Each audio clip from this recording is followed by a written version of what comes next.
একটি সংসারে জীবনে যদি নবজাতক কোনো শিশুর আগমন বার্তা দেয়, ওই সংসারের মধ্যে কিন্তু একটা উচ্ছলতা, আনন্দ, একটা আনন্দর, উচ্ছ্বাস। একটা আবেগঘন একটা পরিবেশ সবসময় কিন্তু থাকে। তো আমি সেই সূত্র ধরেই বলি যে রাজনীতিতে এই ফ্যাসিস্ট আওয়ামী লীগ বিদায় হওয়ার পরে যারাই রাষ্ট্র ক্ষমতা আসবে পরবর্তী নির্বাচনের মাধ্যমে, বিশ্বাস করুন সংগ্রামটা ছিল কিন্তু সবার, আত্মদেগ সবারই কম বেশি ছিল।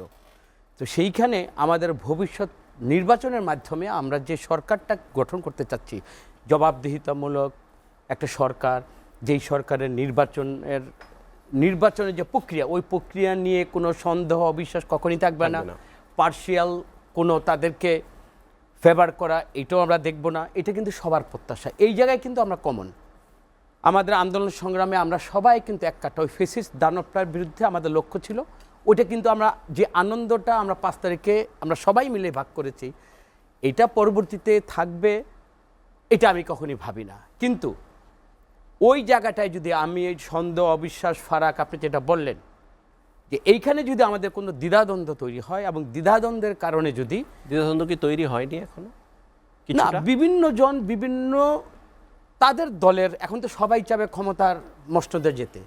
তো এটা তো একমাত্র বাহনই হলো জনগণের ম্যান্ডেট ভোট নির্বাচন। তো কে কিভাবে জনগণকে আকৃষ্ট করব, কার কথাগুলো জনগণ ট্রাস্ট করবে, তো এইদিকে কিন্তু আমরা কিন্তু সবাই মনোনিবেশ করছি।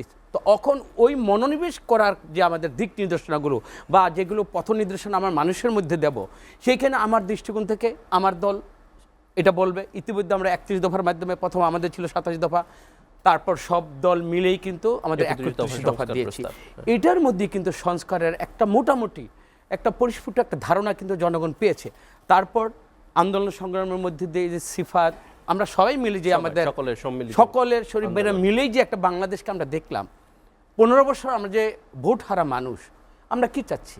আমরা ভোট দিয়ে একটা স্বচ্ছ একটা ভোট, যেই ভোটের প্রতি মানুষের আগ্রহ থাকবে এবং মানুষ তখন বুঝবে ঘর থেকে বের হয়ে আমি ভোটের দিন আমি যে উচ্ছ্বাসিত বই আমার মতটা দেব, ওই দেওয়ার পর যেন এই রাষ্ট্রে আর কোনো ন্যূনতম হানাহানিটা যে কোনো ইস্যুতে যেন না হয়। এবং ইতিমধ্যে কিন্তু আমাদের দল বলেছে আমরা ঐক্যমতের সরকার করব। তো সেই ঐক্যমতের সরকারে অপরাপর এখানে জামাতি ইসলাম সহ অন্যান্য নাগরিক অধিকার বৈষম্য যারাই আগামী দিনে বা নতুন পার্টি যেটা করবে তো আমরা অবশ্যই ওয়েলকাম দেব। কারণ পৃথিবীতে কিন্তু সবসময় আপনি দেখেন, খেয়াল করেন, অ্যাবসলিউট পাওয়ার, অ্যাবসলিউট করাপশন, এবং আমার এই গদিটাও যদি আমি একচ্ছত্র আমি পেয়ে যাই, সেখানে কিন্তু আমিও কিন্তু দানবীয় একটা রূপ ধারণ করতে পারি। আমার জবাবদিহিতা থাকতে হবে, আমার স্বচ্ছতা থাকতে হবে, ক্ষমতা আসে। এবং পরবর্তীতে আমি আজ কি বলছি, নির্বাচনের পূর্বে এবং নির্বাচনের পরে আমি আমার ওই দৃষ্টিভঙ্গি থেকে আমি সরে গেলাম কিনে, এবং আমার যে লক্ষ্য 31 দফা থেকে আমি ক্ষমতার পেয়ে আমি ওর থেকে সরে যাব কিনা, এই জন্য আমি মনে করি সবার সচেতনতা সতর্কতা দরকার। আমি সবাইকে বিশ্বাস করতে চাই, সবচেয়ে বিশ্বাস করতে জনগণকে, এবং জনগণের ভোটের মাধ্যমে যেন আমাদের এই যে আমাদের সন্তান তুল্য, আমার ছোটো ভাই তুল্য যারা আসছে, তরুণ নেতৃত্ব আসছে, এই প্রজন্মটা তারা আমাদের শেয়ারিংয়ের মধ্যে থাকুক। জনগণের কাছে যখন তারা ভোটের জন্য যাবে, তাদের আত্মত্যাগ, ভবিষ্যৎ কর্ম পরিকল্পনা, তারাও যদি এদেশের একটা মানে বিএনপির জন্য প্রধান প্রতিদ্বন্দ্বী হয়ে যায়, তখন বিএনপি না, প্রতিদ্বন্দ্বী না থাকলে তো আমি প্রথমেই তো বলেছি, আমিও তো তখন আমি স্বেচ্ছাচার আমিও তো হয়ে যেতে পারি। আমি মনে করি সব জায়গায় জবাব দিতে থাকতে হবে। জবাবদিহিতার পাশাপাশি আমার কার্যক্রমগুলো মানুষের মধ্যে এমন মনিটরিং থাকতে হবে যে না, অতীতে আমরা দেখেছি এর কারণে এই স্বৈরাচার এইভাবে বিদায় হয়েছে, এখন আমরা ওই কাজটা থেকে আমরা করব না। আমাদের তওবার ক্ষেত্রে প্রথম বলে কি যে আমি এটা ভুল করেছি, আর জীবনে করব না, এই প্রতিশ্রুতিটাকে বলে কিন্তু তওবা। একলাসের সহিত আমার নিয়তটাকে, এখন আমরা নিয়তটা করলাম, কিন্তু আমার পরের দিনে যদি আমি আমার ওই 31 দফা থেকে সরে যাই, আমি আমার উপরই বলছি কিন্তু, তো সেখানে আজকে যদি ওনারা পাঠ থাকে, আমার যদি শরীফ ভাইরা পাঠ থাকে, সবাই মিলে কিন্তু এখন বাংলাদেশ। তো আমরা তো মনে করি কাউকে বাদ দিয়ে হবে না, এবং আমি ওয়েলকাম জানাবো। তবে রাজনৈতিক দল অবশ্যই করবে, অধিকার তাদের আছে।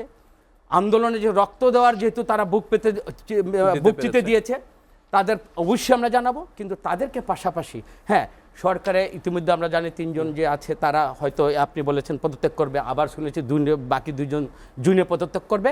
বাট আমরা কখনই এই সরকারের একটা কিন্তু একটা ভাবমূর্তি আছে। এই সরকারের ডক্টর ইউনূস সাহেব অবশ্যই ছাত্রদের প্রতি সিম্প্যাথাইজড। আমরা তো কেন সিম্প্যাথাইজড হবেন না, ওনার হওয়ার মধ্যে ডক্টর যুক্তি মোহাম্মদ আছে। ইউনূস বলছেন যে তাদেরকে সুযোগটা দিতে চাই। হ্যাঁ, সুযোগ দিতে চাই, সেটা তো জনগণের ভোটের মাধ্যমে দিতে হবে।